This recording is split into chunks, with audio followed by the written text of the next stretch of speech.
į paralelinį pasaulį. Kur būsi pagerbtas vieta bagažinėje ir asmeniniu tamsiaodžiu vairuotoju. Stasys Navickas yra įvairių švenčių filmuotojas. Jis iš to gyvena. Ir gyvena gerai, nes Stasys filmuoja tik romų šventes. Neseniai operatorius grįžo iš laidotuvių Anglijoje. Iš gedulo namų į bažnyčią ir iš bažnyčios į kapus svečius vežė holivudiniai limuzinai.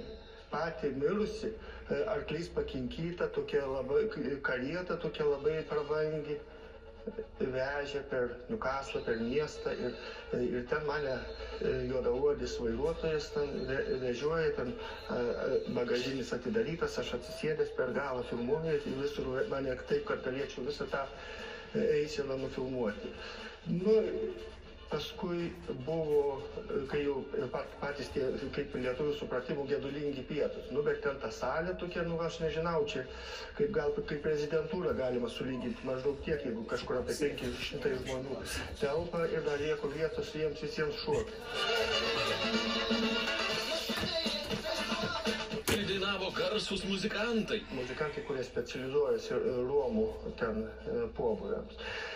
Ir salė romus dar pasikvietė. Visą komandą. Romų gedulingi pietūs, šermenys, laidotuvės netokie kaip pas mus. Kaip čia apibūdinti tuos skirtumus? Čigonai mėgsta daugiau garso ir šviesų, daugiau pompastikos. Tuos vainikus, kas daro, jau žino, taip, už žmogų maždaug pusmetrių aukštesnį, gal kokie 2,20 m, 2,50 m, tokio aukščio vainikai būna.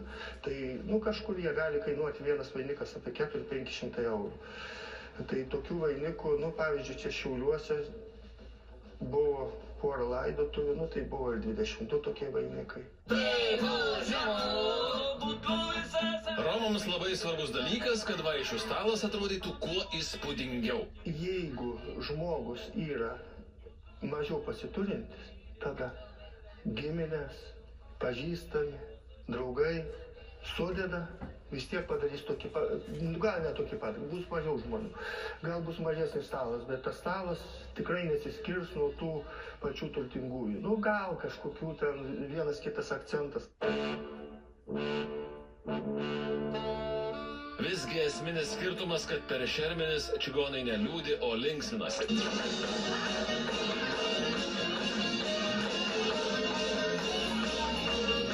Tiesa, pagal tradicijas šokiai per gedulingus pietus prasideda tik tai po vidurnakčio ir ne anksčiau. O iki 12 tiesiog sėdi prie stalo ir muzikantai atlieka, ką prieina svečias, padeda pinigų kopiūrą, pasako dabar užuojautą artimiesiems, kaip rusiškai zemlia pūko.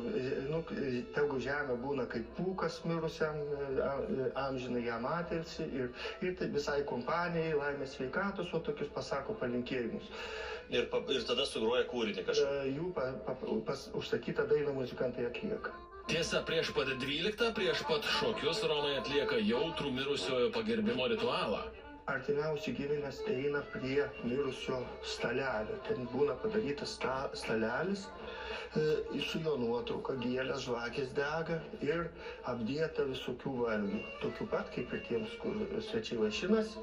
Ir ten būna, tada padeda daug taurelių padėkliuką, padeda lėkštę su duonos riekutė ir tada priėję paima taurelį, nupila dalį ant tos duonos riekutės ir išgeria. Tai 12 nakties muzikantai paprašo visų sustoti. Объявляется минута молчания. Ir tylos minutę pagerbti mirusį ir visi sustoja, sugroja gedulingą maršą. Tikrai nemažiau prabangiai romai švenčia ir vestuves. Dovanos jauniesiems kartais atima žadą. Tas prišlys vadinamasis paima pinigus, suskaičiuoja, kiek garsiai per mikrofoną pasako. Būna ir 500 ten tų ar eurų, ar dolerių. Pavyzdžiui, vienoj vestuvėje atsimenu jaunikio tėvai 4 kambarių buto Vilniuje raktus padovanojo jauniesiems, o jaunosios tėvai $10 000. Tiesa, čigonų nuotakos būna visai jaunutės, vos 13-15 metų. Jaunikiai šiek tiek vyresni. Dažnu atveju romų santuoka yra sudaroma ne bažnyčioj ir ne santokų rūmuose. Užtenka tam tėvų palaiminimo. Namuose juos ten su tėvai su ikonomis, su šventų paveikslu palaimina, su duona, su druska ir tėvai užmauna žiedus jauniesiems. Čia va tokia santuoka. Viskas jau vestuvė įvyko. Tėvai palaimino, užmojo žiedus ir stalas padarytas, atšoko vestuvės ir jau šeima. Stasys filmuoja romų šventes Lietuvoje, Latvijoje, Estijoje ir Anglijoje. Tai jo pragyvenimo šaltinis. Bet to Stasys tarp čigonų tikrai žymybė. Londone aerouoste mane pamato romai, mane vardu Stasiuku vadina. Pažįsta Rygoj, kur mane susitikti, pavyzdžiui, dabar vieną kartą aš negalėjau, buvo taip, kad filmavau kitą pobūvį ir vietoj savęs nusiunčiau kitą draugą savo filmuoti. O kodėl ne Stasiukas? Sako, vaikai tokie 5-6 metų, o kodėl ne Stasiukas filmuoja? Stasio filmuota medžiaga dažnai atsiduria jo YouTube kanale ir yra prieinama visiems žmonėms. To reikalauja užsakovai, kurie nori, kad jų giminaičiai ar draugai iš bet kurios pasaulio šalies galėtų pažiūrėti ir pasigrožėti. Kad nereikėtų čia visiems siuntinėti, visi klausia, kada bus, kada galėsi pamatyti. Arba duokit tas diskus, duokit fleškas. O čia daug patogiau. Romų šventėse Stasys dirba jau 30 metų. Čigonai išsirinko patys, nes Stasys yra netinginys.